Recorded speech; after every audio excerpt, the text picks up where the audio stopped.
Good day everyone and welcome to Exile News, the weekly show that brings you all the important news and informations on Path of Exile.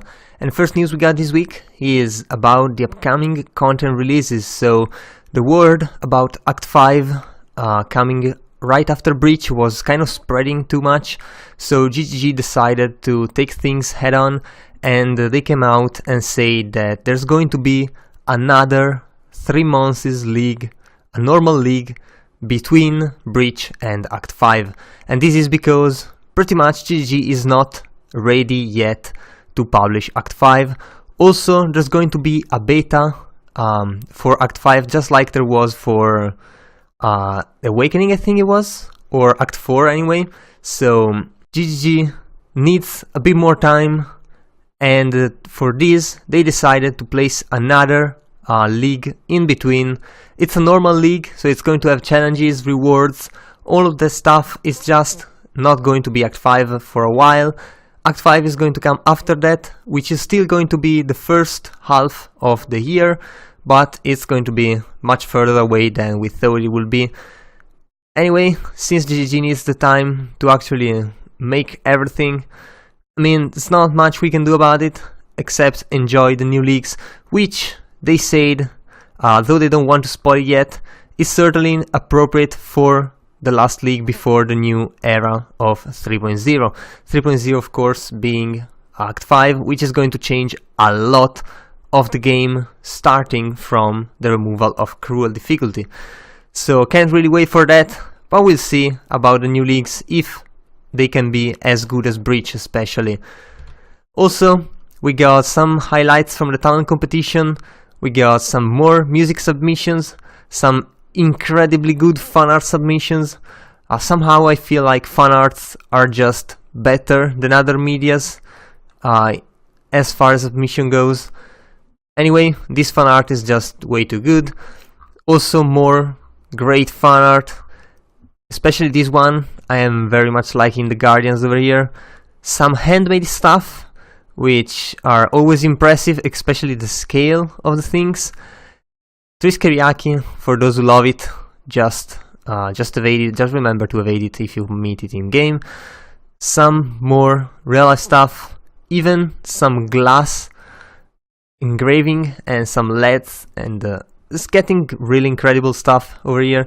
Some video submissions and also some fan fictions for those of you who like to read stories. Overall, really interesting stuff from the community, and I'm expecting the results to actually come in quite soon. And we got some more additional performance improvements. There's been well, the news is pretty short, but for some of you this might be really big, especially if you had CPU problems or you were CPU bound anyway. Now there's a good chance, actually I don't think the patch hit yet, but it will hit very soon in the next week. So if you're CPU bound, you will, or you might, experience performance improvement, which is obviously the objective at GGG. So hopefully this is going to be pretty good for more users. I don't know if it's going to be good for me, but still, every performance help. So I'm really glad this is going to be released. And last, but still kind of interesting, so the Breach leagues are about halfway through, and GG decided to post some more statistics. Again, the Breach leagues are kind of breaking every record, especially about player retention. So that is really interesting, that is really good, and hopefully GGG is learning what is making these leagues so good, so that I can propose those things again in the leagues to come and make the game always more and more interesting. This time, however, I noticed, maybe I'm wrong, but it feels like the number of challenges completed is quite lower than it usually used to be at this point in time. So not for the first 12, but I mean for the 24th challenges, only 7% of the player actually completed those, and not even 1% completed 36 challenges.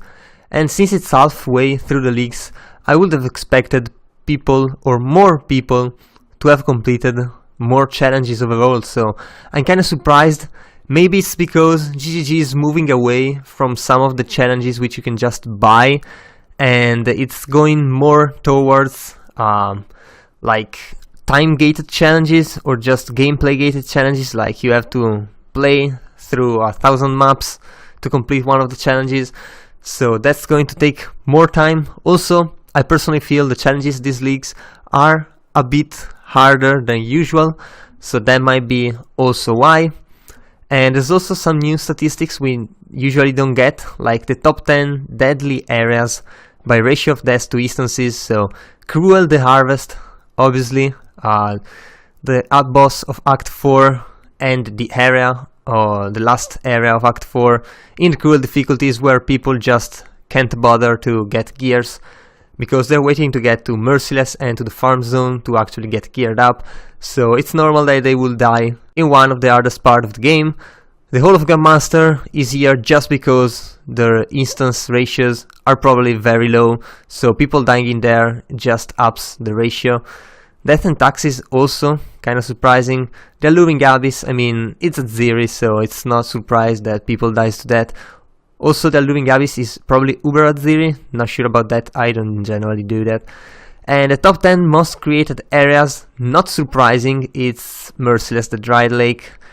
Very surprising is Merciless, the Submerged Passage. I am not sure why, probably it's a very good area to level in, and people still haven't caught up to that, not sure. But then again, the Lunaris Temple level 1, the Oasis and the beach maps, still the docks being right there, so it's pretty normal things. Also the Strand map, one of the favorite, definitely a very good layout, and still having a very good mob density, especially if rolled right. But yeah, I guess that was all for this week. If you enjoyed the video, leave a like and a comment down below. Also, if you want to remain updated every week, be sure to subscribe to my channel. So that was all, I've been your host Zorzo, and I'll see you guys the next time.